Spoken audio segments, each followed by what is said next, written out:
യുദ്ധത്തെ ദുഃഖമെന്നു മാറ്റിവിളിച്ചത് നമ്മുടെ വിഖ്യാത നോവലിസ്റ്റ് ഒ.വി. വിജയനാണ്. നിരപരാധികളെ കൊന്നൊടുക്കി ലോകത്തിന്റെ സമാധാനം കെടുത്തുന്ന യുദ്ധത്തെ ആരും ഇഷ്ടപ്പെടുന്നില്ല. എന്നാൽ യുദ്ധത്തിനായി കൊതിക്കുന്ന ഒരു വിഭാഗമുണ്ട്. യുദ്ധാനന്തര പുനർനിർമ്മിതിക്കായി കാത്തിരിക്കുന്നവർ. യുക്രൈനിലെയും ഗാസയിലെയും യുദ്ധം തച്ചുടച്ച സ്ഥലങ്ങളിൽ നിന്ന് കമ്പിയും കട്ടയും മാറ്റുന്നത് മുതൽ വൻ നിർമ്മാണം വരെ നടത്താനുള്ള കരാറിനായി കാത്തിരിക്കുന്ന ആഗോള സ്ഥാപനങ്ങൾക്ക് ഗാസയിൽ നിന്ന് വരുന്ന റിപ്പോർട്ട് ലാഭക്കൊതിയുണ്ടാക്കുന്നതാണ്. യുദ്ധത്തിൽ പാടെ തകർന്ന ഗാസയെ പുനർനിർമ്മിക്കേണ്ടി വരുന്ന ചെലവിനെക്കുറിച്ച് UN റിപ്പോർട്ട് പുറത്തുവിട്ടു.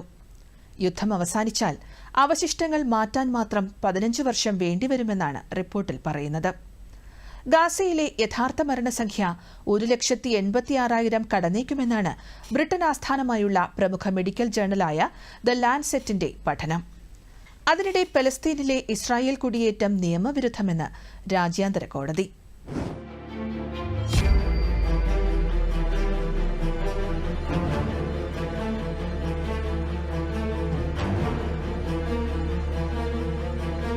ചോര കൊണ്ടല്ല, സഹവർത്തിത്വവും മാനുഷികതയും കൊണ്ടാവണം പുതിയ ലോകക്രമത്തിന്റെ നിർമ്മിതി എന്ന പറച്ചിൽ ആലങ്കാരികമായി മാറുന്നുവെന്നതിന്റെ നേർചിത്രമാണ് ഗാസയിലെ ഇന്നത്തെ അവസ്ഥ. യുദ്ധം പൂർണ്ണമായും തകർത്ത ഗാസയിലെങ്ങും കൂടിക്കിടക്കുന്ന അവശിഷ്ടങ്ങളാണ്. ഇത് പൂർണ്ണമായും നീക്കുന്നതിന് ഏകദേശം 15 വർഷം വേണ്ടിവരുമെന്നാണ് ഐക്യരാഷ്ട്രസഭയുടെ ഏറ്റവും പുതിയ റിപ്പോർട്ടിൽ പറയുന്നത്. ഈ യുദ്ധമാലിന്യം 4 കോടി ടണ്ണിലേറെ വരും. ഇത് നീക്കം ചെയ്യുന്ന പ്രവർത്തനത്തിന് ഏകദേശം 500 കോടി രൂപയിലേറെ ചെലവ് വരുമെന്നാണ് UN കണക്കുകൂട്ടുന്നത്. യുദ്ധാനന്തരം തകർന്ന പലസ്തീൻ പ്രദേശത്തെ പുനർനിർമ്മിക്കാൻ നേരിടുന്ന വെല്ലുവിളികൾ എത്രത്തോളമെന്ന് ഈ കണക്കുകൾ സൂചിപ്പിക്കുന്നു. ഐക്യരാഷ്ട്രസഭ പുറത്തുവിട്ട കണക്കുകൾ പ്രകാരം 1,37,297 കെട്ടിടങ്ങളാണ് ഗാസയിൽ തകർക്കപ്പെട്ടത്. ഗാസ മുനമ്പിലെ നിർമ്മിതികളിൽ പകുതിയും ഇതിനകം തകർന്നു. ഈ അവശിഷ്ടങ്ങൾ കുഴിച്ചു മൂടുന്നതിന് 600 മുതൽ 1200 ഏക്കറോളം ഭൂമി വേണ്ടിവരും.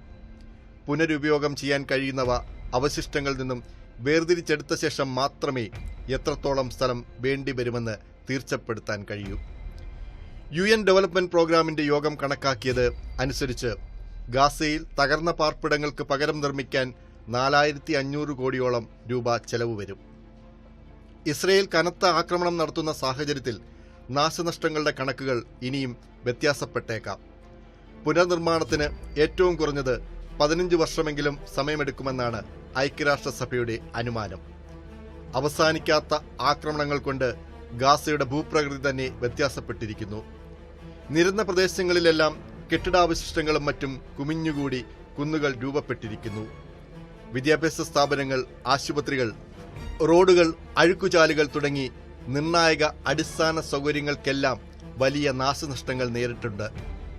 അതിനിടെ ഒക്ടോബർ 7 ആരംഭിച്ച ഇസ്രയേൽ ആക്രമണത്തിൽ ഇതിനകം 120-ലേറെ വിദ്യാഭ്യാസ സ്ഥാപനങ്ങൾ നശിപ്പിക്കപ്പെട്ടിട്ടുണ്ടെന്ന് ഐക്യരാഷ്ട്രസഭയുടെ റിലീഫ് ആൻഡ് വർക്ക് ഏജൻസിയുടെ കണക്കുകൾ വ്യക്തമാക്കുന്നു. ഇസ്രയേൽ ഹമാസ് യുദ്ധത്തിനിടെ ഗാസയിൽ ഇതിനകം എത്ര പേർ കൊല്ലപ്പെട്ടു എന്നതിന് വ്യക്തമായ തെളിവില്ല. 38,000 പലസ്തീനികൾക്ക് ജീവൻ നഷ്ടമായെന്നാണ് ഗാസ ആരോഗ്യ മന്ത്രാലയത്തിന്റെ കണക്ക്. എന്നാൽ ഗാസയിലെ യഥാർത്ഥ മരണസംഖ്യ 1,86,000 കടന്നേക്കുമെന്നാണ് പഠന റിപ്പോർട്ട്. ബ്രിട്ടൻ ആസ്ഥാനമായുള്ള പ്രമുഖ മെഡിക്കൽ ജേർണലായ ദ ലാൻസെറ്റ് നടത്തിയ പഠനത്തിലാണ് ഞെട്ടിപ്പിക്കുന്ന വിവരങ്ങളുള്ളത്.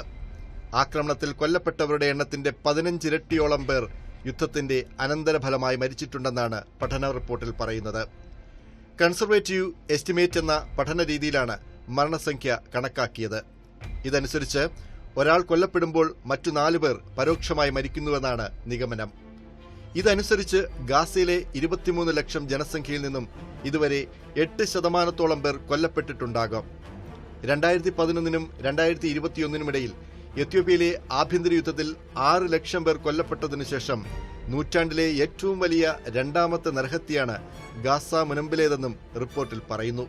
തകർന്ന കെട്ടിടാവശിഷ്ടങ്ങൾക്കിടയിൽ ഇനിയും പുറത്തെടുക്കാത്ത മൃതദേഹങ്ങളുണ്ട്. ആക്രമണങ്ങളിൽ ആരോഗ്യ സംവിധാനങ്ങൾ തകർക്കപ്പെട്ടതുമൂലം ഭക്ഷണമില്ലാതെയും മറ്റുമുണ്ടായ പരോക്ഷമായ മരണങ്ങൾ ആരോഗ്യ മന്ത്രാലയം പുറത്തുവിട്ട ഔദ്യോഗിക കണക്കുകളിൽ ഉൾപ്പെടുന്നില്ലെന്നാണ് ലാൻസെറ്റിന്റെ പഠനം വ്യക്തമാക്കുന്നത്. ആക്രമണങ്ങളിൽ നിന്നും നേരിട്ടുണ്ടാകുന്ന പ്രശ്നങ്ങളെക്കാൾ ഗുരുതരമായ ആരോഗ്യ പ്രശ്നങ്ങളാണ് പരോക്ഷമായി ജനങ്ങൾക്കുണ്ടാകുന്നത്. ഗാസയിലെ സംഘർഷം ഉടൻ അവസാനിച്ചാൽ പോലും ഈ യുദ്ധം തുടങ്ങിവെച്ച നരഹത്യ അവസാനിക്കില്ലെന്നും വരും വർഷങ്ങളിൽ കൊടിയ അസുഖങ്ങളും ആരോഗ്യ പ്രശ്നങ്ങളും മൂലം ലക്ഷക്കണക്കിന് പേർക്ക് ജീവൻ നഷ്ടമായേക്കുമെന്നും റിപ്പോർട്ടിൽ പറയുന്നു. അതിനിടെ പലസ്തീൻ പ്രദേശങ്ങളിൽ ഇസ്രയേൽ നടത്തിയിട്ടുള്ള അധിനിവേശവും കുടിയേറ്റവും നിയമവിരുദ്ധമാണെന്നും എത്രയും വേഗം അവിടെ നിന്ന് ഒഴിഞ്ഞു പോകണമെന്നും ഐക്യരാഷ്ട്രസഭയുടെ രാജ്യാന്തര നീതിന്യായ കോടതി ഉത്തരവിട്ടു. വെസ്റ്റ് ബാങ്ക്, കിഴക്കൻ ജെറുസലം എന്നിവിടങ്ങളിലെ ഇസ്രയേൽ കുടിയേറ്റം രാജ്യാന്തര നിയമങ്ങൾക്കെതിരാണെന്നും ഹേഗ് ആസ്ഥാനമായുള്ള നീതിന്യായ കോടതിയിലെ 15 ജഡ്ജിമാർ ഉപദേശരൂപത്തിൽ നിർദ്ദേശിച്ചു. ഉപദേശ രീതിയിലുള്ള കോടതി അഭിപ്രായങ്ങൾക്ക് നിയമസാധുതയില്ലെങ്കിലും രാഷ്ട്രീയപരമായി പ്രാധാന്യമുണ്ട്. 57 വർഷത്തെ ഇസ്രയേലി അധിനിവേശത്തിൽ ലോക കോടതി ആദ്യമായാണ് നിലപാട് വ്യക്തമാക്കുന്നത്. അതേസമയം ഇസ്രയേൽ സ്വന്തം ഭൂമിയിൽ കഴിയുന്നതിനെ എങ്ങനെ അധിനിവേശമെന്ന് വിശേഷിപ്പിക്കാനാകുമെന്ന് ഇസ്രയേൽ പ്രസിഡന്റ് ബെഞ്ചമിൻ നെതന്യാഹു പ്രതികരിച്ചു. നുണകളാൽ തീർത്ത തീരുമാനമാണ് കോടതിയുടേതെന്നും അദ്ദേഹം പറഞ്ഞു.